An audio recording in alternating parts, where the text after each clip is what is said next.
Alright, so there's basically three types of burnout. There are a lot more, but we'll cover just three in this video. The first one is called the overexertion burnout, which means just taking on too much work and then having a sense of overwhelm because of too much packed days. The second one is the depletion burnout, which is related to a misguided approach to rest, like you don't give yourself enough breaks during the day to kind of recharge yourself. And the third one is called the misalignment burnout, which means just doing the wrong stuff, i.e., put in your efforts into something that doesn't bring you joy or meaning. And I generally follow some rules to make sure that I'm not burning out myself. So rule number one is the Reitoff Principle. This is a rule that helps me enjoy my time guilt-free by writing days off, because I've got a rule for this. Like on the occasions I do this like once every 10 to 15 days. I feel like I've got the reset I need to work for another 15 days efficiently. It's sort of a break, like a day is a small part of the month. So when after continuous days of work I feel tired,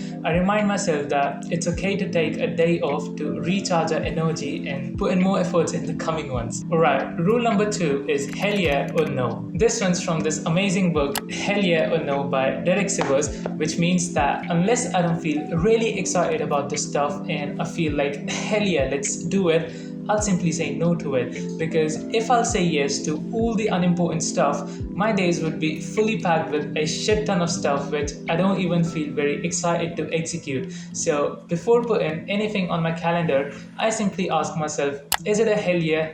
If yes, then great. But if no, then I'll back off.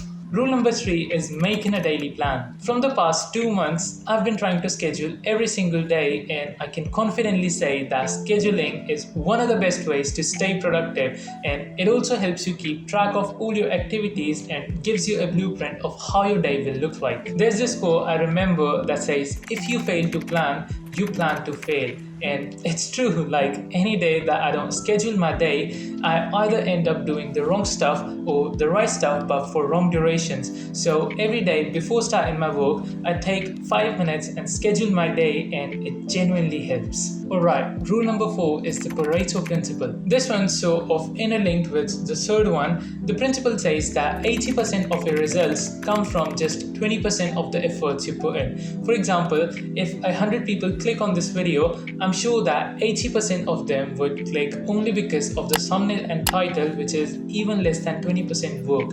And the way I apply this principle in my life is that I tend to focus more on the 20% work that's gonna give me 80% of the results, and try to remove as much of the unimportant stuff which I feel like isn't generating me any returns. And it's not like I don't grind, I've actually increased my working hours, but it's like I focus more on the important stuff rather than the unimportant ones. Rule number five is taking frequent breaks. I know some people like to work in long sessions accompanied with long breaks, but I'm the kind who likes to include short breaks into my sessions to kind of rejuvenate my energy. First rule, the moment you start to slide, you're shoveling against the tide.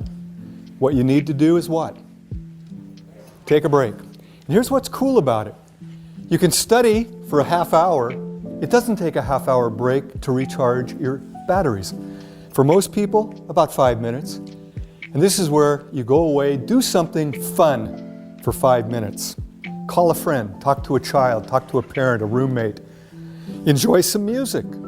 Do something you enjoy and actually say, this is my treat for having studied for 30 minutes effectively. Go back, and here's what happens.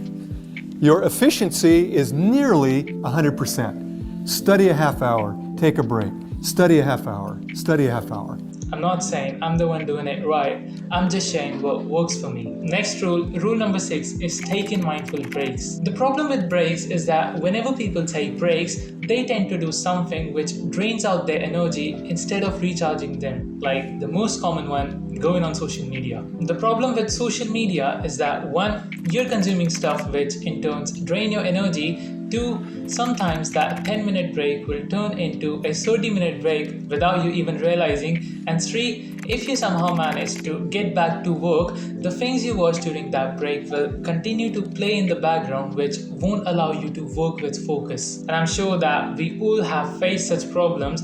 So the cure to this is that whenever you take breaks in between sessions, just try going out for a walk, or talk to a friend or sibling or parent, or make yourself something to drink, or anything which can help you recharge your energy and prepares you for the next session, because we all know what gives us energy and what takes it from us. And finally, rule number 7 is no phone before bed.